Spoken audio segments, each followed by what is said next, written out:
오늘 제가 이 말씀을 통해서 혀의 특징과 능력이라는 제목으로 함께 하나님의 말씀을 보기로 합니다.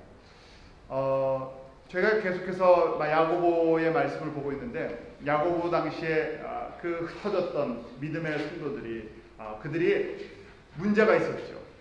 믿음은 조금 있는데 그들의 삶에 믿음대로 행하는 그런 모습들이 적었습니다. 그래서 2장에 보면 행함이 없는 믿음은 어떤 믿음이라고? 죽은 믿음. 그냥 구원받는 그런 믿음이 아니라 정말 하나님의 약속을 바라보면서 그 믿음의 길을 걸어갈 수 있냐는 것이. 근데 3장에 들어오면서 그 유명한 저희가 3장에 들어오면서는요, 이 말의 권세와 책임에 대해서 먼저 이야기를 합니다. 왜냐하면 복음은 먼저 말로 전달되기 때문에 누구든지 다 말을 하잖아요. 그런데 이 말에 책임과 권세가 있다는 거죠. 우리 1절 말씀을 보면요, 1절과 2절 말씀인데요. 우리 다시 한번 1절, 2절 같이 읽습니다. 시작. 내 형제들아, 너희는 선생된 우리가 더 큰 심판을 받을 줄을 알고 선생이 되지 말라. 우리가 다 실수가 많으니 만일 말에 실수가 없는다면 곧 온전한 사람이라. 능히 온몸에 굴레 씌우느니라. 자, 이제 3장에 들어와서요, 기독교 지도자들에게 주시는 선생된 자들아, 뭐에 하지 말라고요? 말실수 하지 말라는. 그런데 말실수가 다 있습니다. 없는 자가 없죠. 그래서 말실수가 없으면 어떤 사람이라고요? 온전한 사람이라고. 특별히 지도자 입장에, 지도자의 위치에 있으면요, 말의 권세가 있습니다. 말씀의 권세가 있잖아요. 말의 파워가 있습니다. 그래서 지도자들에게 특별히 주는 건데, 이 지도자라고 꼭 목사만 이야기하는 것이 아니라 목사도, 장로도, 선교사님도, 전도사님도, 또 권사도, 집사도 다 들어가는 거예요. 왜냐하면 사람들이 저 사람 믿음이 있구나 하고 생각하면 그 다음에 말을 듣게 돼 있기 때문에 나는 괜찮겠지가 아니라 다 저희도 마찬가지로 누구나 다 이제 한번 말에 대해서 한번 생각해 볼 필요성이 있습니다. 왜냐하면 말 때문에 사람이 살아나기도 하고요. 말 때문에 상처를 받고 또 죽기도 해요. 그래서 말은요, 굉장히 파워풀한 것입니다. 지금 이 본문 내용을 보면서요, 야고보 사도가 이 교회들에게 편지를 보내는데, 교회 특별히 지도자들, 파워가 있는 포지션에 있는 사람들에게 말에 대한 책임을 한번 깊게 돌아보게 합니다. 말을 쓸 수가 없으면 온전한 사람이다. 인격적으로 성령의 사람이다. 인격적으로 훌륭한 사람이라는 것이에요. 그래서 오늘은 저희가 말은 혀를 통해서 하게 되는데, 이 혀의 특징에 대해서, 또 혀의 능력에 대해서 야고보 사도가 어떻게 우리들에게 전달해주고 있고, 또 그것을 저희가 어떻게 사용해야 되는지를 함께 보도록 하겠습니다. 혀의 특징이 있는데요, 혀는요, 이제 오늘 본문이 그래요. 혀의 특징에 대해서 하나씩 설명을 해줍니다. 혀는요, 특징인데 아주 작지만 뭐가 있다고요? 파괴력이 있어요. 혀는 아주 작지만 파괴력을 갖고 있습니다. 그래서 비유로 설명을 했어요. 이 작은 혀가 얼만큼 파워가 갖고 있나. 저희 이 혀의 길이를 보통 한국 속담에 뭐라고 얘기합니까? 새치혀라고 해요. 새치혀. 이 새치혀를 어떻게 놀리느냐에 따라서 뭐 성공도 하고 실패도 하고요, 욕도 먹고. 교회 애들마다 좀 심한 얘기로요, 하도 싸움이 많으니까 싸움 구경하려면 교회 가봐라, 뭐 그런 얘기도 하고요. 그 다음에 이 교회에 모이는 사람들만이 복잡한 게 아니라, 그 다음 지도자들이 모이는 이 뭐 총회나 노회나 뭐 목사회나 교회 협의회나 가면 항상 말로 물론 주먹으로는 잘 안 싸우겠죠. 그렇지만 이 말로 싸우는 게 아주 심해요. 왜들 그럴까? 신앙생활을 그렇게 오래 했는데, 교회 뭐 목사가 되고 장로가 되고 지도자가 됐는데 왜 이렇게 말로 그냥 싸우나? 자, 이 말은요, 한마디 한마디 작지만, 그 말을 하게 하는 혀는 작지만 파괴력을 갖고 있습니다. 그래서 비유로 설명을 했는데요, 첫 번째가 제갈과 말이에요. 한국말은 이래서 어렵습니다. 그냥 말이 두 뜻이 있잖아요. 지금 말할 때는 이 말하는, 저희가 스피킹하는 얘기고, 이때 제갈과 말은요, 홀스예요. 홀스. 타고 다니는 말. 자, 말이 아무리 크고 사나워도 뭘 먹이면요? 재갈을 먹인다 그러죠. 재갈을 딱 씌우면 어떻게 됩니까? 그때부터요, 재갈 따라 움직이게 돼 있어요. 순종을 하게 되죠. 그래서 재갈과 말에 대한 비유를 이야기합니다. 3절 말씀이 그렇죠. 우리가 말을, 홀수를요, 순종케 하려고 그 입에 재갈을 먹여 온몸을 어부하며, 그 아무리 큰 말이라도 이 재갈을 먹여서 움직이게 한다는 것이죠. 또 이번엔 키와 배를 이야기합니다. 아무리 큰 크루즈선이라도 선장이 키를 움직이는 대로 방향 조정이 됩니다. 그래서 이 항해사나 선장이 방향을 어디로 이 키를 가지고요 어떻게 움직이느냐에 따라서 이 큰 대형 유람선도 되고요, 유조선도 되고 화물선도 움직여 나갑니다. 그래서 야고보 사도가 4절을 보면 또 배를 보라, 그렇게 크고 방풍에 밀려가는 것들을 지극히 작은 키로 사공의 뜻대로 움직입니다. 혀가 그 정도 파괴력이 있다는 거예요. 힘이 있다는 거예요. 작지만 배를 움직인다는 것이죠. 작지만 말을 말에서 이제 배까지 갔죠.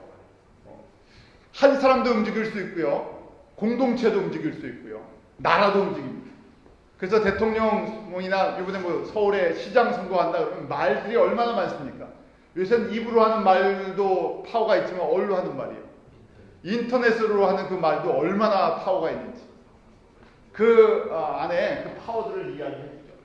또 세 번째 비유는요,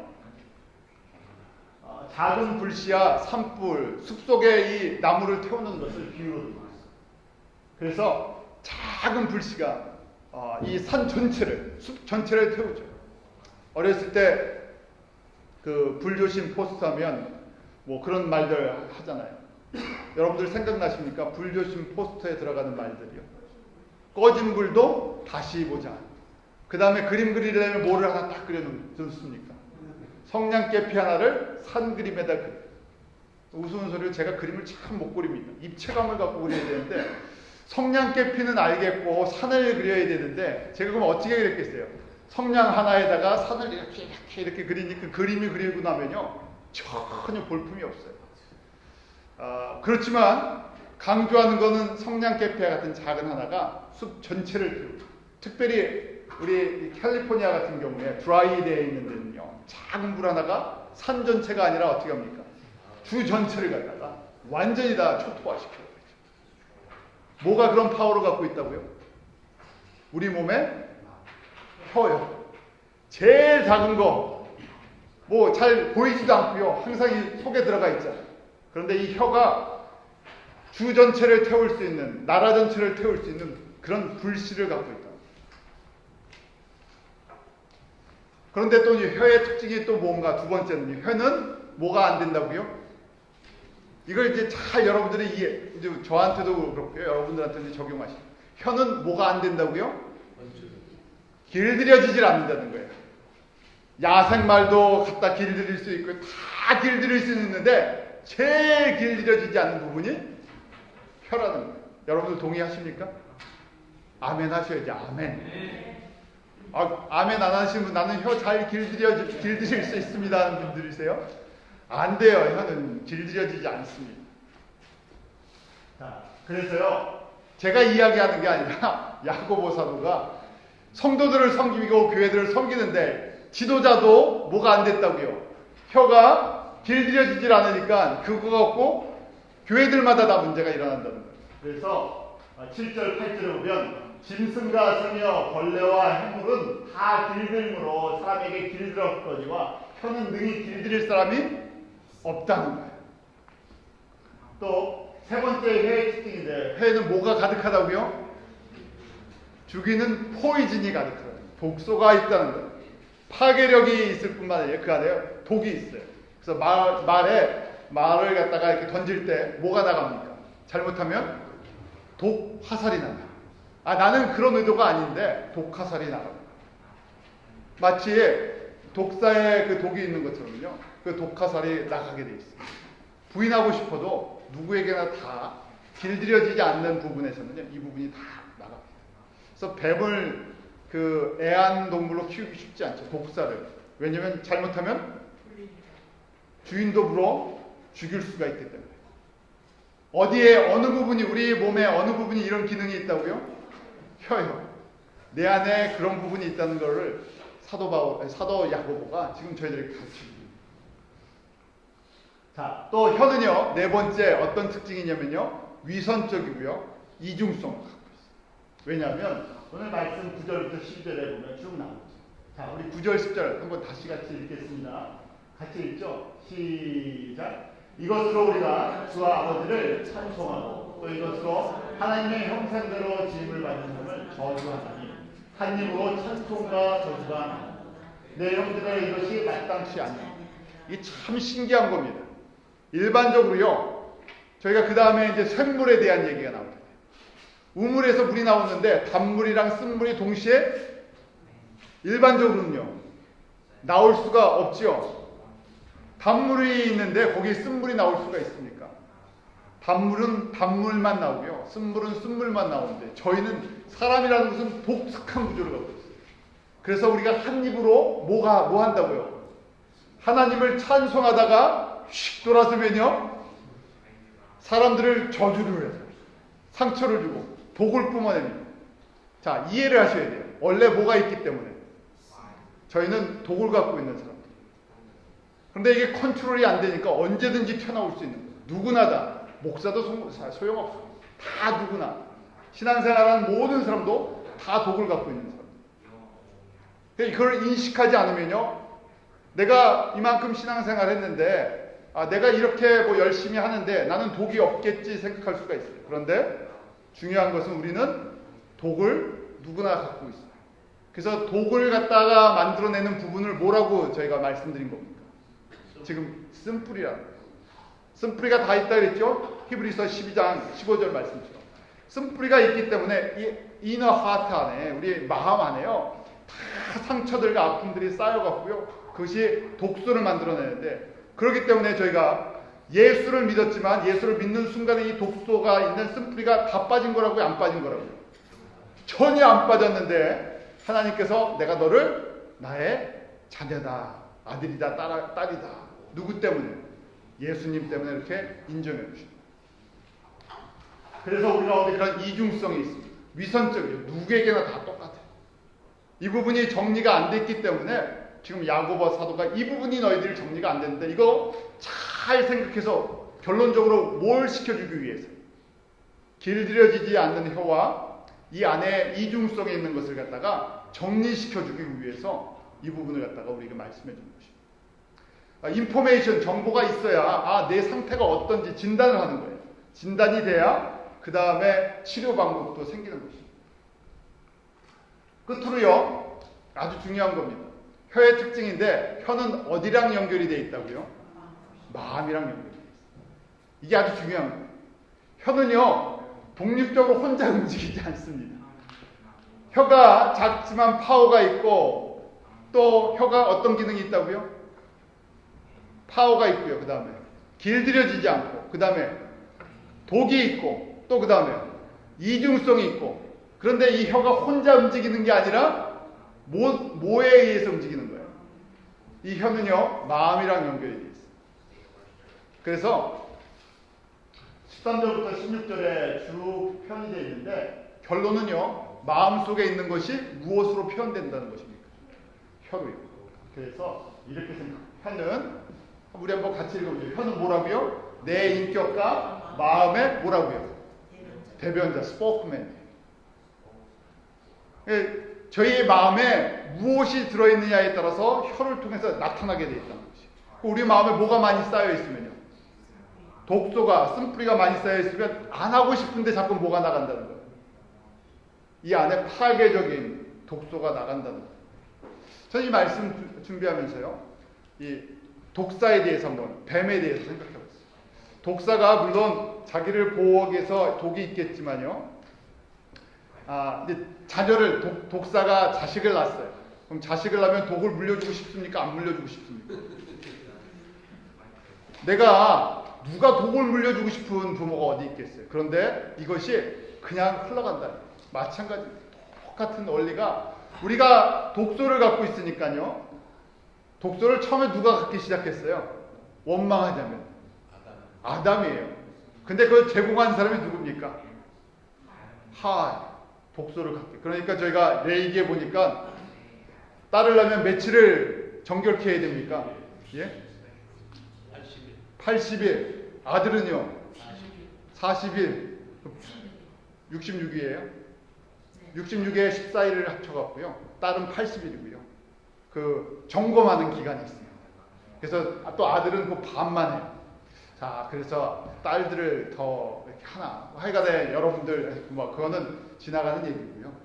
중요한 건 누구나 다 아담 이후로 태어나는 사람들은 싫든 좋든 이 안에 독소의 샘을 갖고 태어난다. 자, 여기까지가 혀에 대한 특징이에요. 그러니까 혀는 절대 독립적으로 움직여지지 않죠. 혀는요, 이 마음의 표현자예요. 어떻게 보면 마음의 그런 호수아비 같이 움직여주는 거예요. 자, 그러면요, 혀의 능력이 무엇인가 한번 저희가 보죠. 혀의 능력은요, 처음에 죽이는 능력이 있어요.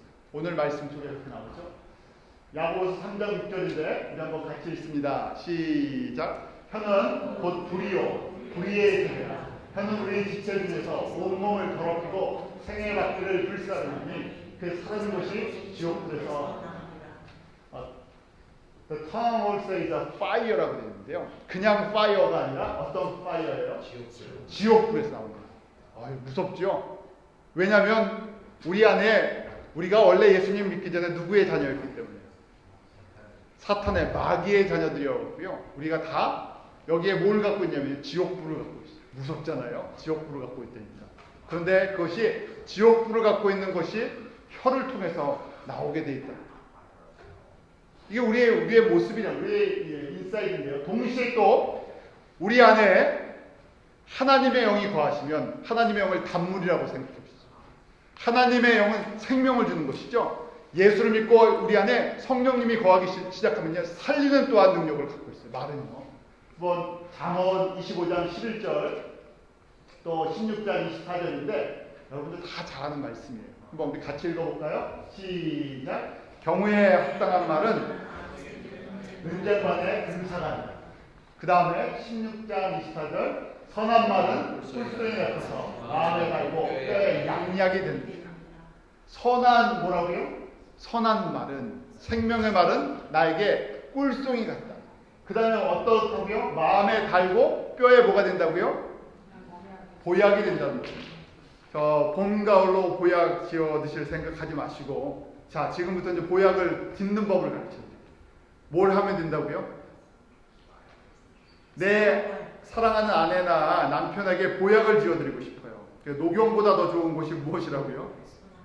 선한 말을 하는 거예요. 아니, 나에게 잘 해줘야 선한 말을 하지, 나를 별로 잘 안 해주는데 어떻게 선한 말을 합니까?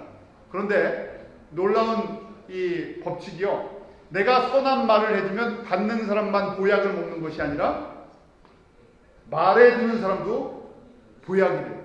이것이 성경의 원리.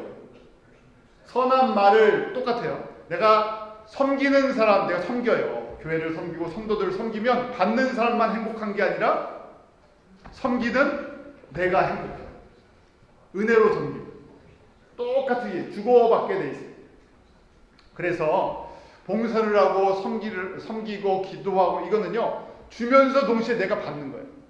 내가 사랑을 많이 받고 싶다. 내가 좀 하나님의 은혜를 많이 받고 싶다. 그러면 어떻게 해야 된다고요? 줘야 돼요. 세상은 어떻게 됩니까? 세상의 법칙은 내 거는 안 주고 남의 거는 잘 가지면 그 사람은 부자가 될 수 있다고 세상의 법은 그렇게 가르쳐요. 근데 하나님의 법칙은 참 놀랐습니다. 하나님의 법칙은 어떤 사람이 부유해진다고요? 주는 사람. 내 걸 자꾸만 나눠주는 사람. 나쁜 거 나눠주고 좋은 거 받는 게 아니라 나의 좋은 거를 나눠주는 사람이 복을 받게 돼 있어요. 왜냐하면 이렇게 하시는 분이 누구시기 때문에 예수님이시고 하나님이시고, 하나님은 그 아들 독생자 예수 그리스도를 우리에게 주시기까지, 생명까지, 그 피와 살을 다 주시기까지 사랑하셨어요. 그러면서 이걸 가르쳐 주십니다. 그래서 선한 말을 행하는 사람이 받는 사람만 내가 양약이 되는 것이 아니라 하는 사람도 양약이 됩니다. 자, 이렇게요. 말은요, 사람을 살리기도 하고 죽이기도 해요. 그런데 말은 또 이 혀는 어디랑 연결되어 있다고요? 마음이요. 그러니까 결국은 어디를 잘 정리를 해놔야 됩니까? 마음을. 보죠. 그래서 우리가 혀를 깨끗게 한다는 것은요, 어디를 깨끗게 하는 거겠어요? 마음을 깨끗게 하는. 영적인 측면은 저희가 그동안 공부를 쫙 했습니다. 어떻게 하면 우리의 마음이 깨끗해지나? 어떻게 깨끗해집니까? 영적인 측면. 우리의 마음이. 우리가 독이 가득 찬 우리의 마음이 어떻게 깨끗해져요? 예수 그리스도에 뭐가 들어가야 깨끗해집니까? 피가 들어가야 돼요. 내가 예수를 믿는데 어디까지 집어넣어야 돼요? 피를? 마음 깊은 곳까지.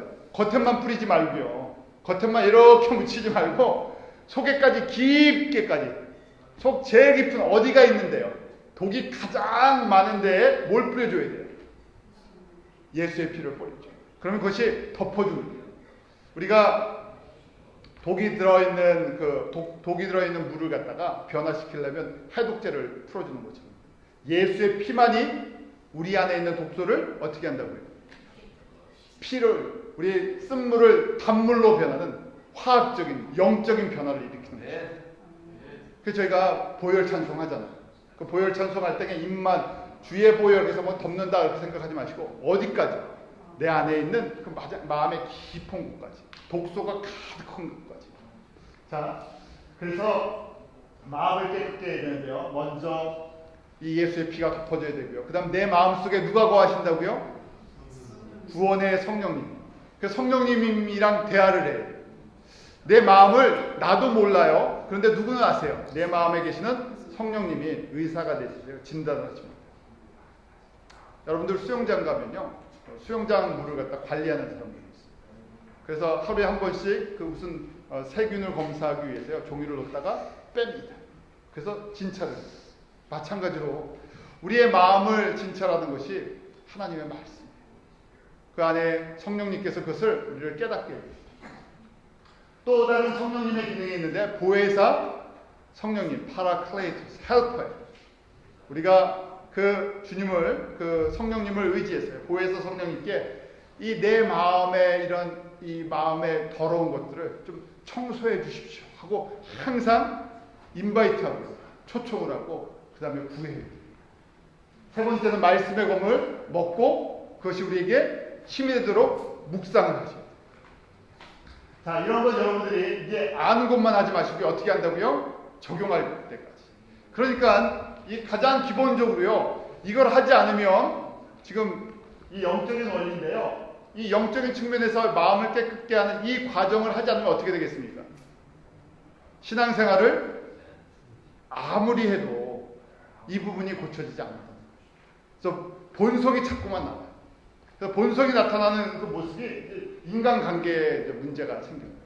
대부분이 다 이제 저는 영적인 측면이고요. 이제 인간관계의 측면이에요. 이 영적인 것은 우리가 평생 하는 것이에요. 굉장히 어렵습니다.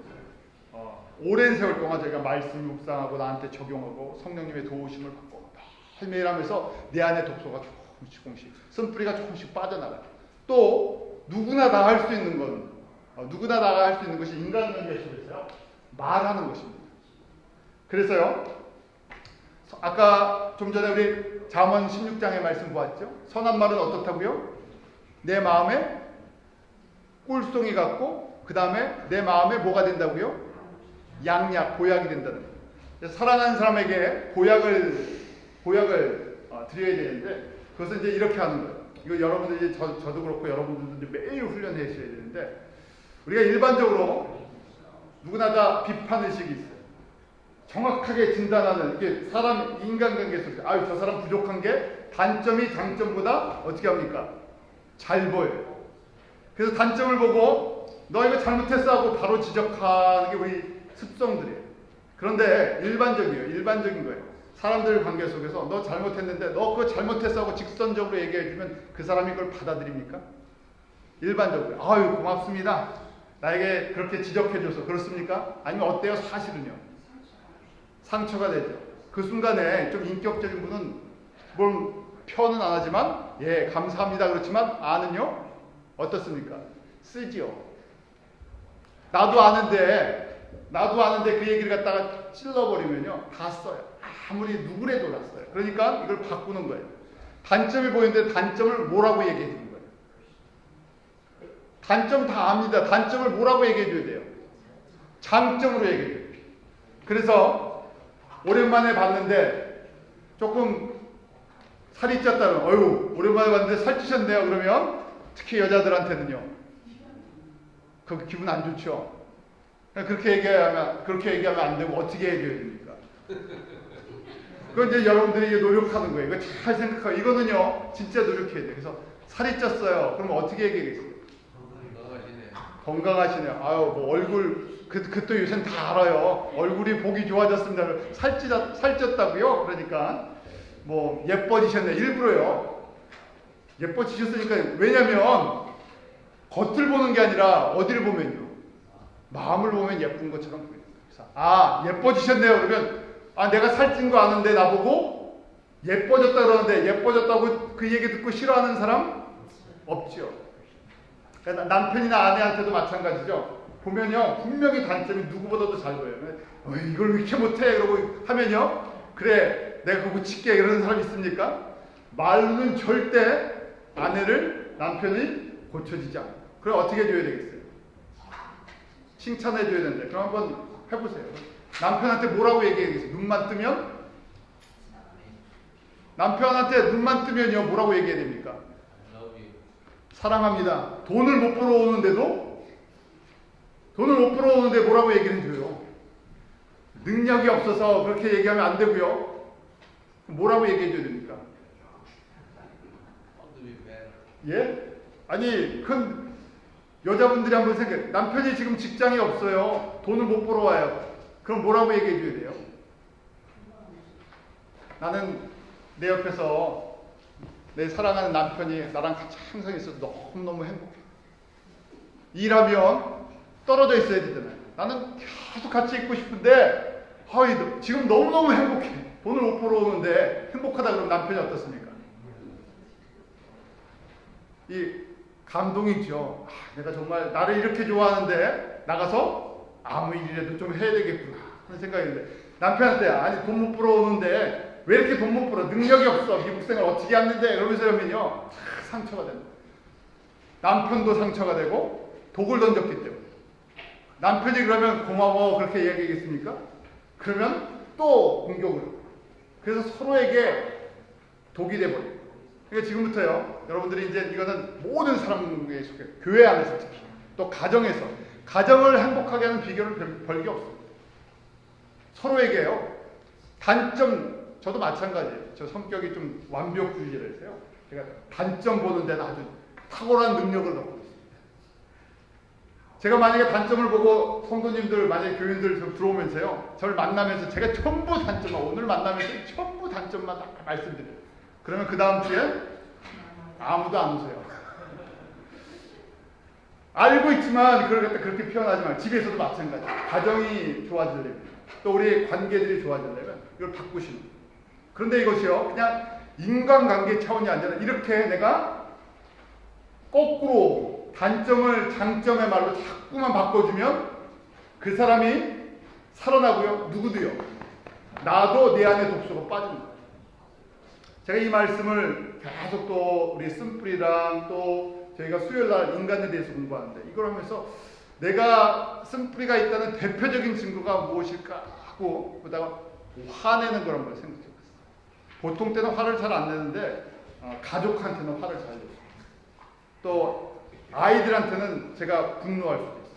왜냐하면 어떤 의미가 있기 때문에 내가 나서 내가 키우고 내가 가르쳐야 된다 그러니까요 조금 더 감정적일 수 있어요. 왜냐하면 그때는 절제가 되지 않는 부분들이 있습니다. 누구나 다 그렇잖아요. 가까운 사람일수록 이제 절제가 더 안 돼요. 그런데 제가 이렇게 이게 정말 필요한 얘기지만 아이들한테도 그렇고요. 그래서 내가 감정에 실려서 가면 이게 내가 독이 많다는 증거구나. 자, 아이들한테도 내가 직선적으로 잘못했다고 야단을 칠 수 있는 것도 있지만 반대로 좋은 면으로 봐줘야 할 것도 있겠군요. 마찬가지예요. 여러분들에게서 저도 그렇고 여러분들도 그렇고 이걸 계속 이 부분을 훈련을 하면요. 어디랑 연결되어 있다고요? 이 부분이? 마음이랑 연결되어 있고요. 이렇게 되면 내 안에 쓴뿌리들이 흔들리고요. 독소들이 열버져요. 그때 하나님의 은혜가 들어오고 성령님께서 만지시면요. 아주 쉽게 어느 부분이 해결된다고요. 변하지 않을 독소 같은 것이 변하기 시작해요. 그래서 저도 그렇고 여러분들도 그렇고 우리가 기쁨을 위해 공동체 속에서 또 가정 속에서 만나는 사람 속에서 이 훈련을 한번 해보십시오. 그냥 직선적으로 말이 나오고 싶어도 어떻게 해요? 하나님의 사람도 이걸 바꿔서 좋게 얘기해요. 좋게. 한번 우리 계속 즐겁게 한번 훈련을 해보도록 하겠습니다. 이러면요 이제 온전한 혀를 가질 수가 있어요. 그래서 지금 3장 12절에 보면 이렇게 말씀하잖아요. 내 형제들아 어찌 무화과 나무가 감람 열매를 포도나무가 무화과를 맺겠느냐 이와 같이 짠물이 단물을 내지 못합니다. 결국 열매인데 우리가 성령의 열매를 맺으려면요 이 안에 뭐가 계셔야 된다고요? 성령님. 우리 안에 독소가 빠져야 지금 콩 심은데 콩 나고 팥 심은데 팥 난다는 거예요. 지금 작은 것부터 훈련하셔야 돼요. 내가 좋은 말 하면 뭐가 돌아와요? 좋은 말로 내가 은혜를 받는 것이고 내가 은혜의 말씀을 전해주면 은혜의 말씀이 와요. 그것처럼 그런데 내 안을 먼저 청소를 해요. 다른 사람의 문제가 아니라 다른 사람 청소하는 거 관여할 게 아니라 내 안에 내가 청소가 돼야죠. 다른 사람을 받아줄 수가 있어요. 자, 내 마음속에 채워넣어야 할 것이 있는데요. 첫 번째 우리 독소가 그럼 뭔가 하는 건데요. 이 독소, 우리 안에 있는 독소들, 독을 내게 하는 것들이 뭔가 했더니 야고보 사도가요. 14절과 15절에 보면 그 독소가 세상적이고 정욕적이고 마귀적인 지혜라는 것이에요. 14절, 15절 한번 같이 읽습니다. 시작. 그러나 너희 마음속에 독한 시기와 다툼이 있으면 자랑하지 말라. 진리로서요 거짓하지 말라. 이러한 죄는 위로부터 내려오는 것이 아니요 세상적이요 정욕적이요 마귀적이요. 무슨 이야기냐면 다툼과 시기와 악함과 분냄과 뭐 이런 것들이 다 있으면 이게 어디서부터 온 거라고요? 마귀의 성품이고요. 세상적인 거고요. 정욕에서부터 온 거라고. 누구나 다 이런 부분들을 갖고 있다는 얘기예요. 그래서 이것을 버려버리고 이거 버리는 것이 우리가 청소하는 거잖아요. 이걸 버리고 위로부터 난 지혜로 채워놓으라 하는 것이에요.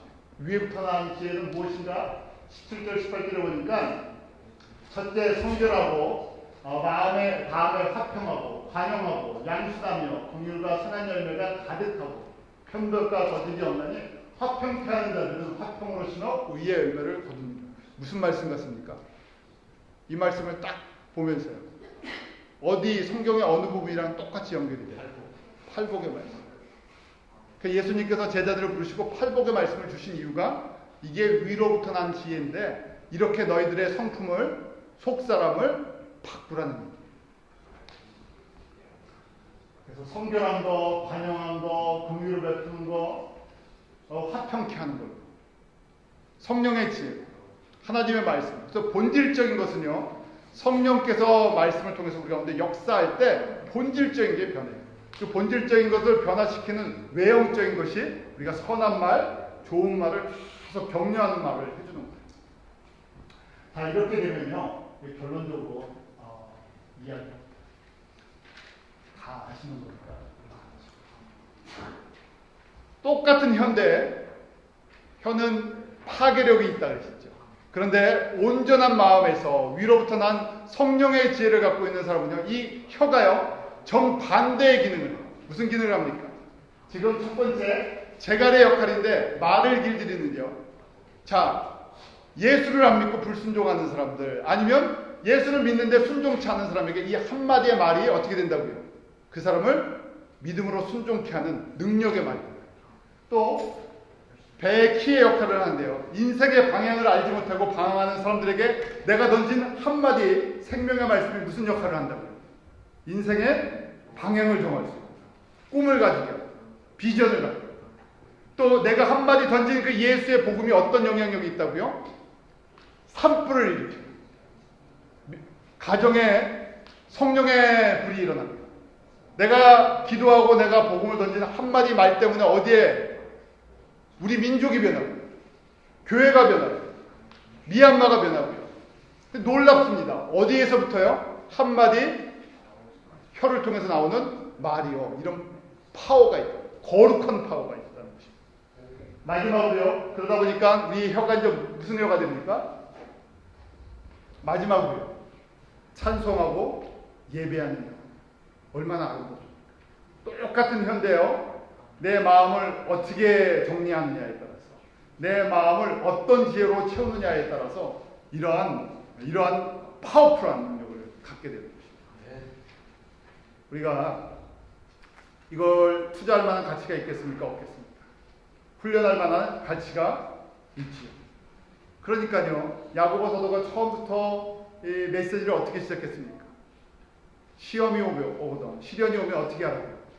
온전히 기쁘게 여기라. 왜요? 시련은 무엇을 만들어내기 때문에? 나에게 하나님의 나라를 볼 수 있는 믿음의 눈을 뜨게 해주셨어요. 나로 세상의 것, 이 독소에 있는 것들을 빼게 하고요. 시련을 통해서 하나님의 성령의 지혜를 집어넣습니다. 내가 시련을 통해서 뭐가 빠져나가는 겁니까? 독사의 독이 빠져나가고요. 똑같은 혀가 무슨 역할을 해요? 생명의 통로가 되는 역할. 그러면 어떻습니까?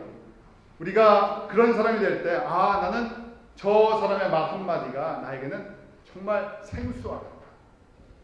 그런 고백을 할 수 있잖아요. 그래서 하나님께서 우리 이렇게요. 믿음의 길을 걷는 사람들. 여기까지 성숙하라고 오늘 야고보 사도를 통해서 이렇게 주시는 메시지. 같이 기도하겠습니다.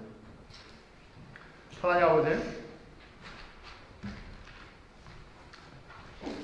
저희가 우리의 마음을 한번 돌아보게 하여 주시옵소서. 우리 가운데 세상에 정욕적이고 마귀적이고 또 파괴적이고 그런 세상의 모든 것으로 채워져 있는 저희를 하나님께서 하나님의 은혜로 불러주시고 하나님의 자녀 삼아 주셨습니다. 아버지 하나님, 우리 안에 우리의 속사람을 온전히 보게 하시고 성령의 도우심, 하나님의 말씀의 검으로 이 부분들을 도려내게 하시고 잘라내게 하시고 이제 하나님의 거룩한 지혜를 따라 믿음으로 살기 원합니다. 서로에게 사랑과 선행으로 격려하기 원합니다. 하나님, 우리가 서로 돌아보아 사랑과 선행을 행하게 하여 주시고 서로에게 있는 단점을 또 우리의 입술이, 우리의 혀가 그러한 나쁜 영향력을 퍼뜨리는 그런 통로가 되는 것이 아니라 거룩한 영향력을 퍼뜨리는 복음의 생명의 통로로 하나님께서 은혜를 더하여 주시옵소서. 예수님의 이름으로 기도하옵나이다.